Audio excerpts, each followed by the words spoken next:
This is the Scary Pirate Island. It's a creator set with 214 pieces, is available from now until October 22nd while supplies last, and you get it for free when you spend $100 US on LEGO. The set is titled Scary Pirate Island, though the pirate himself doesn't look that scary. In fact, he looks pretty genuine and honest. You know what? Maybe he was the one that survived this shipwreck and got stranded on this island by himself. And it was just karma that he was the only survivor. And he's claimed this island to be his and has been stranded since. Well, that's the story I'm sticking with. This is branded under the creator theme. It would have been nice if it was a 3-in-1 set. And the name of it, Scary Pirate Island, I feel is a little bit bland. I think it should have been Sharkhead Island. This set consists of bags for 2 building stages and a manual without the QR code. This is the one and only minifigure, and this pirate is equipped with his cutlass sword. This is the second time we're seeing this torso, as the first time it was seen in the 2020 pirate ship set. That was a creator 3-in-1. The head is not exclusive either, as we first seen it appear in this year's Arctic sets. Building Phase 1 used a lot of light gray and dark gray slopes to get the shaping of this rocky island, as well as quite a bit of inverted slopes in dark gray. Now, it was primarily studs on top construction with the exception of the flame plumes coming out the sides. However, building phase 2 will start sideways construction. The second and final building phase is complete. The build uses pretty common pieces with the exception of these 4x4 corner slopes. They're a bit less common, and these are the pieces you're left over with. Let's first talk about this makeshift raft. It has plenty of studded surfaces for attaching our pirate minifigure and maybe his treasure as well. It has a little sail. On the bottom, it has 2 2x2 rounded bottomed plates for easy sailing. There is 1 oar included, and when he sails home to his shark-headed island, he'll have to go around to the backside to actually climb up. You can really make out this rock sculpted shark head from the back. Where the flame plumes are coming out, I believe those are the eyes. And as you give this a spin, you'll see the nostrils are right here using these 1x2 inverted black slopes. And then of course you've got the mouth with the treasure inside and kind of some teeth surrounding it as well.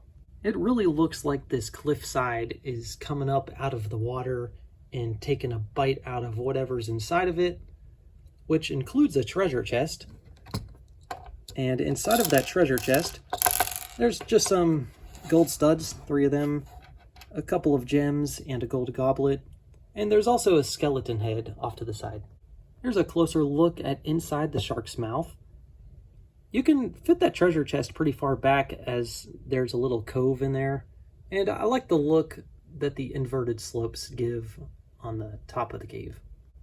This is what I mean. With the treasure chest tucked in pretty far, it allows the jumper plate in the front to be used by our pirate. You can also pretty much fit the whole raft in there to show that it's crashed up onto the rocky surface. Let's now get a closer look at these castle ruins. There's a mixture of dark red and black bricks to make up this build.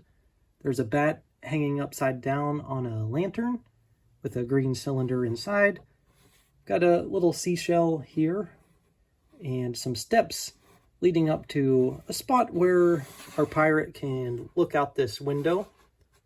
There's no way for him to get up there unless he does some parkouring, but you could also pose him up here if you wish.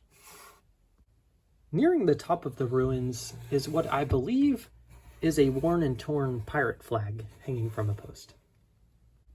And if you want your pirate sidling along the cliff's edge, you can attach him to that stud or this one here, and I think that provides a pretty cool look. Do you remember last October's GWP? Here's Ray the Castaway, and this is a side-by-side comparison with our newest GWP.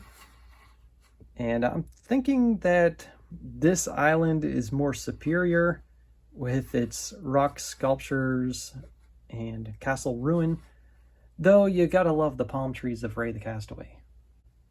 There was also a rope provided for tying down his raft so it didn't float away, which is missing from this set. And now for my conclusions. This shark head is awesome, very unique, and I love it, especially from this angle here.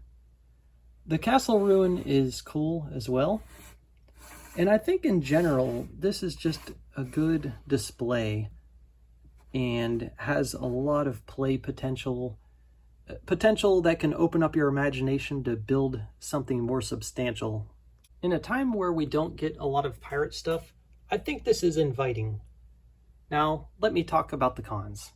There's no exclusive elements in this set, and most of the pieces are pretty common, which means you could potentially build this from your own piece collection, which I guess could be viewed as a pro as well as a con. Also, some things that I would have asked for. A different flag. I'm not really thrilled with that tethered flag. Updated treasure. This stuff is pretty bland. A rope for tying the raft to the island so it doesn't float away. And the addition of a palm tree. But nonetheless, I still think it's worth the $100 spending threshold. Well, that wraps up this video. I'll talk to you again soon.